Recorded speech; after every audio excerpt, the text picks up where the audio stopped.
I'll note for the record, Mr. Soto does appear out of custody and pro se, having posted an appearance bond on May 22nd. The following is an advisement of your rights. Please listen carefully as these rights will pertain to you in your case. You have the right to remain silent and you do not need to say anything to anyone about the facts of your case. Any statement that you do make can and may be used against you unless it is something that you say to your own lawyer or a statement made to the district attorney while attempting to negotiate a plea agreement. You have a right to be represented by an attorney. If you cannot afford an attorney and you are considered indigent based on state guidelines, you may request that an attorney be appointed to represent you.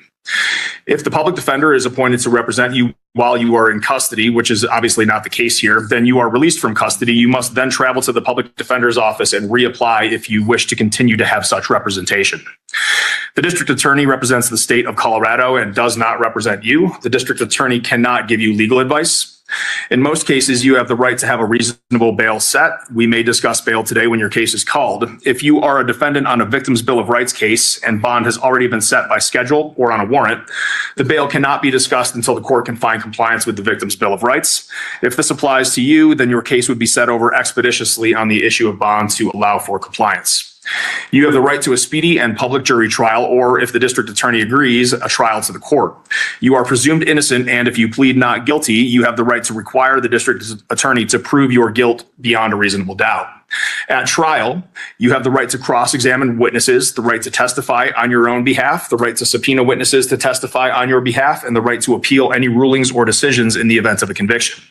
If you are charged with a petty offense, you are entitled to a jury trial if, within 21 days after entry of a plea of not guilty, you make a request to the court for a jury trial in writing and tender to the court a jury fee of $25 unless the fee is waived by the judge because you are indigent.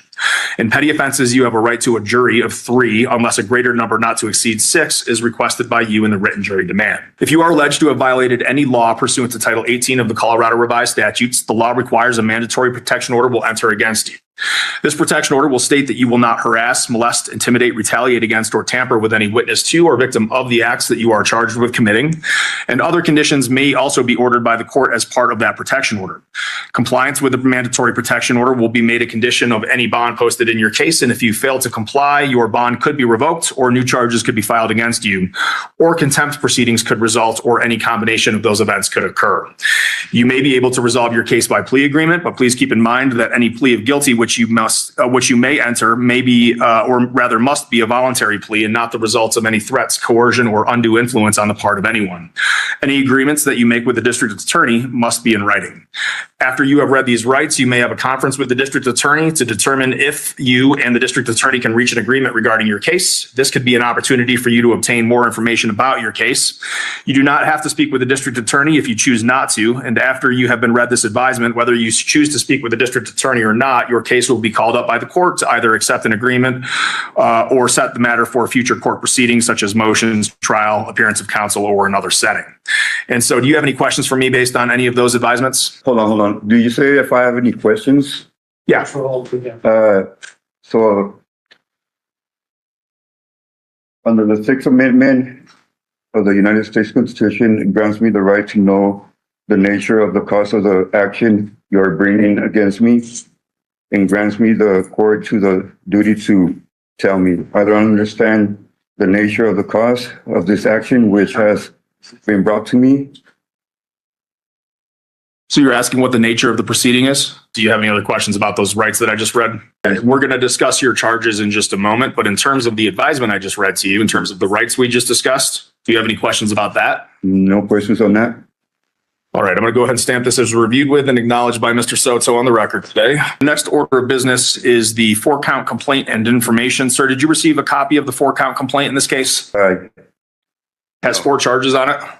I did. Okay. And so you're asking about the nature of those charges? Is that the question? Yes. Understood. So you're charged with namely a firearm. And so that is count 1, and I misspoke. Count 1. Count 2 is conspiracy to commit assault in the second degree, that one or more of you would engage in conduct which constituted that crime or an attempt to commit that crime, or agreed to aid the other person or persons in the planning or commission or attempted commission of that crime, and an overt act in pursuance of the conspiracy was committed by one or more of you. So that's count 2.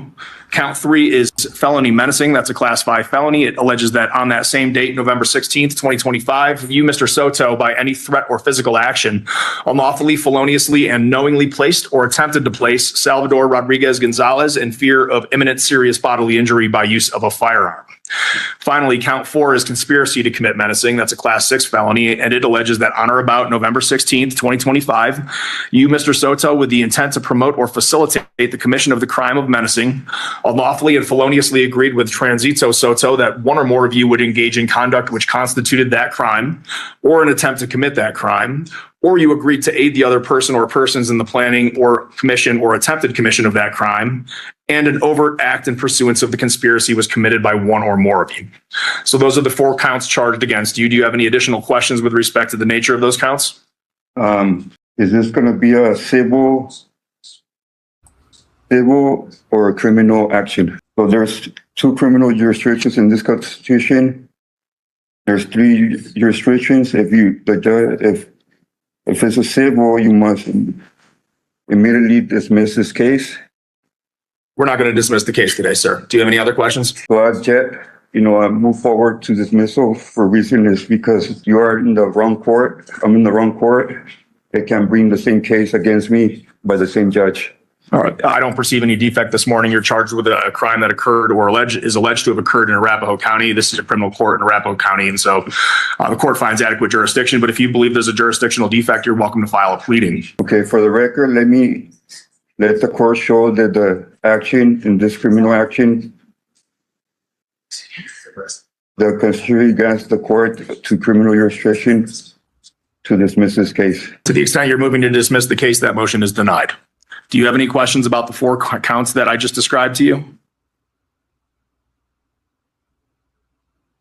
At this point, no. Will contain some things that you'll need to require with or comply with as a condition of your bond. Do the people have any record or VRA record with respect to the protection order? We do not, Your Honor. Thank you. All right. And so, Mr. Soto, this order will name you as the restrained person. It will name Salvador Rodriguez Gonzalez as the protected person. The order does not involve a crime of domestic violence, but it does involve a Victims' Rights Act offense. And the order will contain the following terms. First, that you shall not harass, molest, intimidate, retaliate against, or tamper with any witness to or victim of the acts that you are accused of committing. Second, you will vacate the home of the victims and witnesses and stay away from any location they are likely to be found. And third, you will not contact or have direct or indirect communication with the victims or witnesses. Beyond that, you will not possess, purchase, or control a firearm, other weapon, or ammunition. And finally, you will be restrained from Scooters Sports Bar and Grill at 13698 East Alameda Avenue in Aurora, Colorado.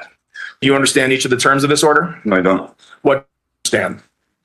Like I said, I don't understand I'm not asking you about anything on those papers, sir. I'm asking you about what you don't understand about the terms of this protection order I just read to you. I don't understand the nature of the charges that you're bringing against me. I just asked you a moment ago if you had any additional questions about the charges. We've now moved on to the protection order. Okay. Do you have any questions about the terms of the protection order? I do see no couple it's going to be under common law or? No, this is statutory law that contains crimes that you are accused of committing. So this is a criminal case. It's based on a violation of statute. And those 4 counts that I just read to you are the counts that have been charged against you. With respect to the protection order and the terms that I just read to you, do you have any questions about those terms that you're required to comply with? Is this right here under common law? I should have. I just answered that question, sir. This is This arises under statutory law. The injured party under the common law, whereas the default, there's an injured party. So there's no injured party. Yes, there is. The injured party is the individual who I read to you, Salvador Rodriguez Gonzalez. That is the alleged injured party. I don't see no injured party here, so there's no evidence at all. Mr. Soto, if you would like to file a pleading with respect to whatever you've got on your papers in front of you, you're welcome to do so. I'm not going to hear any more argument as to that this morning. No, I need to read it again. I'm not going to read it again. Do you have any questions about the order? No. You're going to be required to comply with this order. I'm stamping this as reviewed with, acknowledged by you on the record today. If you violate this order, you will be held in contempt of court, or you may be charged with a new crime, which could be a misdemeanor or a felony. All right. Mr. Soto, do you have a plan for an attorney in this case? Do you intend to apply for a public defender or hire private counsel? No, I'm not representing myself. You're going to represent yourself.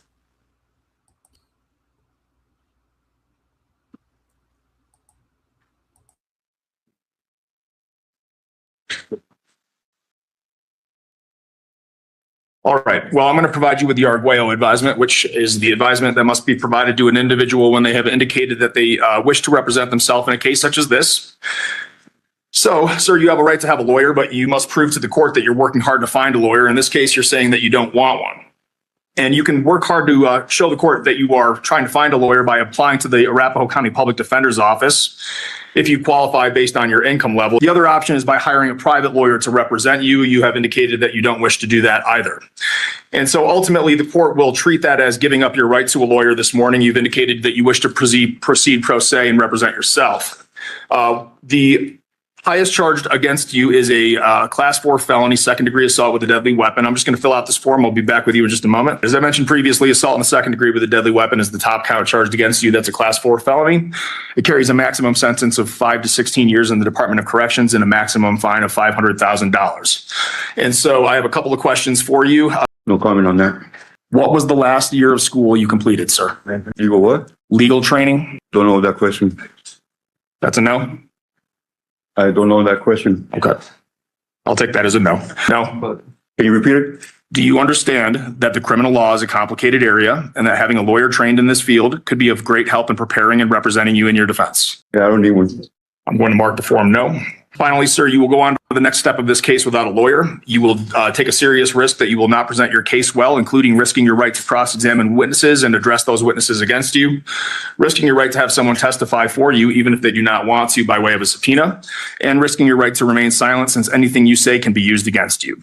And so ultimately, with respect to your decision to represent yourself this morning, are you under the influence of any drug, alcohol, or medication that's affecting your decision? Mr. Taylor, what I'm going to do is ask you to approach, and Mr. Soto, I'm going to have you sign this document that you have decided to proceed pro se. Right. And apart from setting this matter for preliminary hearing, are there any other issues from the people this morning? Let's go ahead and set for a preliminary hearing from the people. All right, June 25th, 1:30 p.m. for preliminary hearing. Mr. Soto, we will print you off a setting slip that will have that next hearing date on it, June 25th at 1:30 p.m. And we will see you back here then. Your bond will be continued through the preliminary hearing date.